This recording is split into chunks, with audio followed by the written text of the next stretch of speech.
Assalamualaikum warahmatullahi wabarakatuh. Peradaban Islam sudah ada pada awal pertumbuhan Islam, yakni sejak pertengahan abad ke-7 Masehi, ketika masyarakat Islam dipimpin oleh Khulafa ar-Rasyidin. Kemudian mulai berkembang pada masa dinasti Umayyah dan mencapai puncak kejayaannya pada masa dinasti Abbasiyah. Setelah jatuhnya dinasti Abbasiyah pada tahun 1258 Masehi, peradaban Islam mulai mundur. Hal ini terjadi akibat dari merosotnya aktivitas pemikiran umat Islam yang cenderung kepada kejumudan atau stagnan. Pada abad ke-18 Masehi, mereka mulai tersadar dan bangkit dari stagnasi pemikiran untuk mengejar ketertinggalannya dari dunia luar barat Eropa. Agama asli bangsa Arab sebelum kelahiran Nabi Muhammad SAW, khususnya Mekah dan sekitarnya, adalah pagan atau penyembah berhala. Dikisahkan bahwa penyebar agama Watsani pertama di tengah-tengah masyarakat Arab adalah Amr bin Luhai al-Khuzai. Dialah orang yang pertama membawa patung dari Syam ke Ka'bah. Sebelum kelahiran Nabi Muhammad SAW, sebagian bangsa Arab di Hijaz, Mekah, Yatsrib, Taif, dan sekitarnya sudah memiliki kepercayaan, tradisi, dan pengaruh tiga agama besar saat itu. Yahudi, pembawa agamanya dinisbahkan kepada Nabi Musa. Kristen, pembawa agamanya dinisbahkan kepada Nabi Isa Al-Masih atau Yesus Kristus. Zoroaster atau Majusi, pembawa agamanya dinisbahkan kepada Zarathustra. Ada beberapa nama lain untuk sebutan Ka'bah, yaitu 1. Ka'bah, 2. Baitul Haram, 3. Baitul Atiq, 4. Al-Bait. Kondisi manusia pada masa sebelum kenabian Muhammad SAW. Pada masa itu, Islam belum banyak dianut oleh masyarakat. Para nabi serta rasul mendapat pertentangan yang sangat keras dari kaumnya, dan bahkan tidak jarang di antara mereka yang mendapatkan siksaan dan perlakuan yang kejam dari para kaum kafir. Meskipun demikian, ada beberapa kejadian penting yang terjadi dalam sejarah peradaban Islam sebelum kenabian Muhammad SAW, seperti dibangunnya atau dipugarnya Baitullah yang saat ini dikenal sebagai Ka'bah oleh Nabi Ibrahim alaihissalam beserta putranya Ismail alaihissalam. Sejarah Islam pun berlanjut dari nabi ke nabi dan rasul ke rasul pada setiap zaman, dan akhirnya peradaban Islam yang baru dimulai setelah diutusnya Nabi Muhammad SAW ke dunia. Islam pada masa kerasulan Muhammad SAW.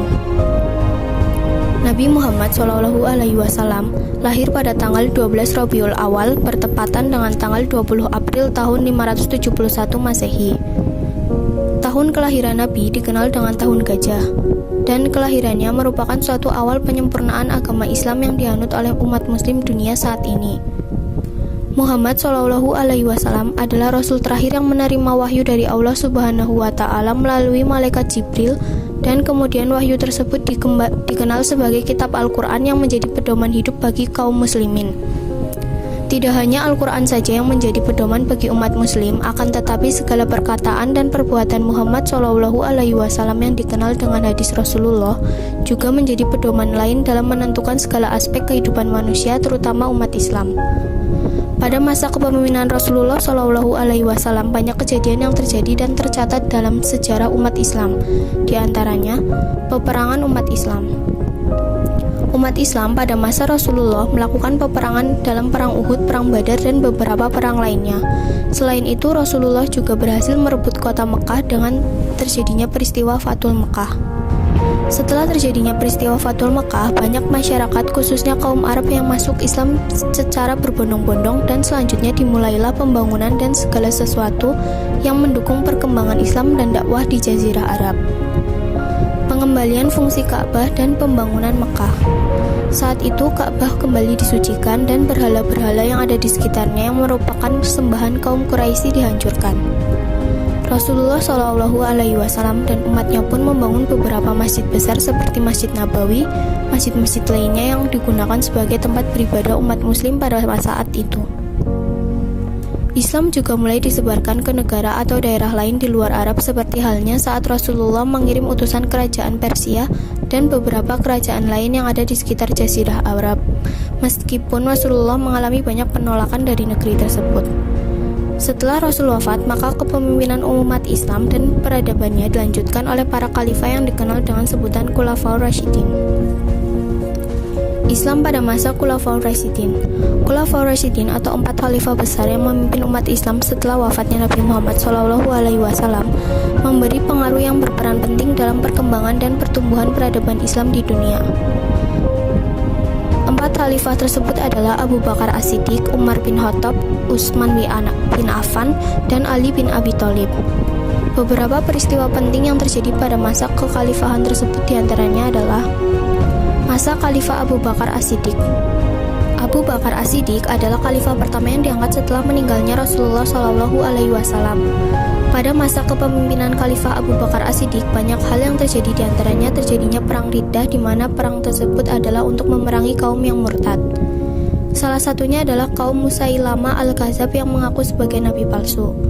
Selain itu, Khalifah Abu Bakar As-Siddiq mulai melakukan pembinaan administrasi kepemerintahan dan memberlakukan musyawarah kepemimpinan untuk menentukan segala keputusan yang menyangkut umat. Ekspansi dan penyebaran Islam pun mulai dilakukan hingga ke negeri Syria. Masa Khalifah Umar bin Khattab. Pada masa kepemimpinan Umar bin Khattab, terdapat beberapa pembenahan dalam sistem kepemerintahan. Salah satunya adalah integrasi pembangunan administrasi dan pemisahan kekuasaan legislatif, yudikatif, dan eksekutif. Selain itu, Khalifah Umar bin Khattab juga memberlakukan sistem gaji bagi para pegawai pemerintahan, pajak, kepolisian, Baitul Mal, dan pembukuan mushaf Al-Quran. Masa Khalifah Utsman bin Affan. Pada masa kepemimpinan Khalifah Utsman bin Affan, Islam mulai disebarkan dan ekspansi telah mencapai Turki, Armenia, dan sekitarnya. Kekuasaan Islam di daerah-daerah tersebut dipegang oleh Marwan bin Hakam. Selain itu, pada masa Khalifah Utsman juga terjadi pembangunan daerah Arab, khususnya perluasan Masjid Nabawi di Madinah. Masa Khalifah Ali bin Abi Thalib. Masa kekhalifahan Ali bin Abi Thalib tidak berlangsung lama dan banyak hal yang terjadi membuat pecahan di antara umat muslim, pemberontakan para kaum murtad. Banyak pejabat yang dipecat pada masa ini dan Khalifah Ali juga menarik tanah wakaf serta memberlakukan diskriminasi pajak. Setelah kepemimpinan Ali berakhir, maka berakhir pula masa pemerintahan Khulafaur Rasyidin. Selanjutnya, pemerintahan Islam diteruskan oleh kekuasaan Bani Umayyah dan Bani Abbasiyah. Islam pada masa Bani Umayyah dan Bani Abbasiyah. Setelah masa kepemimpinan Khulafaur Rasyidin berakhir, maka pemerintahan umat Islam di Jazirah Arab pada umumnya dipegang oleh kekuasaan Bani Umayyah dan Bani Abbasiyah. Pada masa kepemimpinan dua dinasti ini, Islam mengalami kemajuan pesat dan mulai disebarkan ajarannya hingga ke Eropa. Masa Daulat Bani Umayyah. Dinasti Bani Umayyah berlangsung selama 90 tahun lamanya dan kepemimpinan berbentuk monarki hereditas, sistem kerajaan yang pemimpinnya diturunkan atas mazhab atau keturunan para raja. Pusat pemerintahan dan ibu kota Bani Umayyah ada di Damaskus dan mereka menganut Islam aliran Sunni. Pada masa Bani Umayyah, Islam mulai masuk ke Eropa melalui Spanyol atau daerah Andalusia.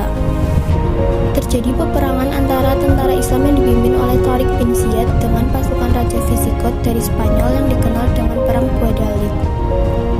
Setelah mengalami perluasan wilayah dan beberapa kemunduran yang disebabkan oleh banyaknya tokoh yang berkhianat dan pemerintahan tipu muslihat, akhirnya kekuasaan Bani Umayyah berakhir dan selanjutnya diteruskan oleh Daulat Bani Abbasiyah. Masa Daulat Bani Abbasiyah. Daulat Bani Abbasiyah mulai berkuasa sejak berakhirnya kepemimpinan Bani Umayyah dan pemerintahan Bani Abbasiyah yang berlangsung sekitar 508 tahun lamanya. Pemerintahan Bani Abbasiyah dipengaruhi oleh kerajaan Persia dan Turki serta mencapai puncak keemasannya pada masa pemerintahan Khalifah Harun al-Rasyid pada tahun 786 hingga 809 Masehi dan putranya Al-Ma'mun yang berkuasa dari tahun 813 hingga 833 Masehi. Pemerintahan dinasti Bani Abbasiyah berubah-ubah sesuai dengan raja yang berkuasa pada saat itu dan pusat pemerintahannya berada di kota. Dinasti Bani Abbasiyah menganut Islam aliran Syiah dan pada masa kepemimpinan Bani Abbasiyah, Islam mengalami kemajuan yang sangat pesat di bidang ilmu pengetahuan dan bahkan melebihi dunia barat saat itu. Pada akhirnya, kekuasaan Bani Abbasiyah mengalami kehancuran akibat persaingan antar bangsa, konflik keagamaan, dan ancaman kerajaan di Eropa serta gaya hidup mewah dari para raja mereka itu sendiri. Islam di dunia barat abad pertengahan. Setelah Islam mengalami perluasan hingga ke Eropa, maka terjadilah banyak perubahan dan perkembangan kehidupan umat Islam pada saat itu, terutama di abad pertengahan. Pada saat itu, terdapat perbedaan yang sangat mencolok antara kondisi kehidupan umat Islam di Eropa dengan bangsa Barat yang tinggal di benua tersebut. Kondisi bangsa Barat pada abad pertengahan. Abad pertengahan yang berlangsung sekitar tahun ke-7 hingga tahun ke-11 Masehi dapat dikatakan sebagai abad kegelapan bagi bangsa Barat, terutama di Eropa. Ilmu pengetahuan belum banyak berkembang dan masyarakat Barat saat itu tinggal dalam lingkungan yang kumuh, liar, dan kota terbesarnya hanya berpenduduk tidak lebih dari 25.000 jiwa. Rumah-rumah dan bangunan yang ada di sana hanya terbuat dari batu dan mereka tinggal di dalamnya bersama dengan binatang peliharaan. Jalan-jalan yang ada di kota Eropa pada abad pertengahan belum mendapatkan penerangan. Mereka tidak memiliki sistem drainase atau saluran air. Banyak wabah penyakit yang terjadi saat itu karena masyarakat Barat belum mengetahui cara menjaga kebersihan dengan baik. Kondisi masyarakat Islam pada abad pertengahan. Bisa dibilang kondisi umat Islam pada abad pertengahan, terutama yang mendiami wilayah Spanyol dan Andalusia di Eropa, sangat berbeda dengan kondisi bangsa Barat pada umumnya. Kota-kota yang didiami oleh umat Islam seperti Cordoba, Granada, dan kota lainnya telah memiliki lebih dari 1 juta jiwa penduduk. Ilmu pengetahuan dan arsitektur berkembang dengan pesat. Kota-kota yang ada di sana dilengkapi dengan penerangan jalan yang sangat baik atau sistem saluran air yang digunakan untuk menjaga kebersihan kota dan lingkungan. Bangunan indah dan taman-taman yang dibangun pada masa itu seperti Istana Az-Zahra, Cordoba, dan Benteng Alhambra atau Istana Alhambra Granada. Pada masa ini juga lahir ilmuwan-ilmuwan Islam yang membawa perubahan bagi sistem pendidikan umat Islam, khususnya di bidang kedokteran, matematika, filsafat, dan lain sebagainya.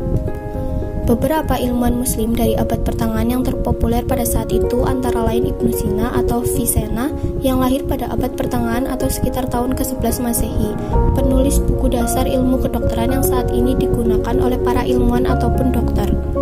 Di dunia barat, buku itu dikenal dengan nama Al-Qanun fit Tibb atau Canon of Medicine. Selain Ibnu Sina, ilmuwan lain yang terkenal pada masa itu adalah Khawarizmi yang menemukan dasar-dasar ilmu matematika dan sistem numerik yang digunakan dalam ilmu tersebut hingga saat ini atau yang dikenal dengan ilmu aljabar.